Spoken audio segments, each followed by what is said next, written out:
12व्या शतकामध्ये जाती धर्माच्या भिंती नष्ट करून समतेचा संदेश देणारे बसवांना, त्यांच्यावरती उपस्थित असलेले गुरुवरे आणि माझे मार्गदर्शक शिवानंद हैबतपुरे साहेब यांना मी प्रथम नतमस्तक होतो।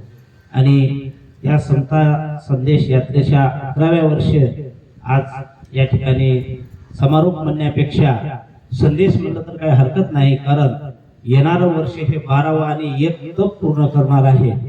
म्हणून मी सरांना शुभेच्छा देणे इतका तरी मोठा नाही, कारण मी त्यांचा शिष्य आहे, पण सर्व पदयात्रेत असणाऱ्यांना शुभेच्छा देतो। आणि एवढं या ठिकाणी एक सांगतो की येणारं वर्ष हे 12वं असल्यामुळं परिवर्तन करत असताना वेळेचं भान असलं पाहिजे, कारण येणारे 12वी पदयात्रा काढत असताना आपण जर 8 दिवसानं 15 दिवसानं जरी नियोजन केलं तर शक्य नाही। म्हणून मी सर्व शरणांना तुमचा कुटुंबातला माणूस म्हणून विनंती करतो की आज परत गेल्यानंतर येणारं आपलं 12वे वर्ष असल्यामुळं परिवर्तनाची सुरुवात ही आपण गेल्यापासून केली पाहिजे, कारण 12 वर्ष हे एक पूर्ण होत आहे। म्हणून तुमची आणि माझी जबाबदारी आहे की येणारा 12वी पदयात्रा ही यांच्यापेक्षा कितीतरी पटीनं मोठी झाली पाहिजे, ही सर्वांची जबाबदारी आहे।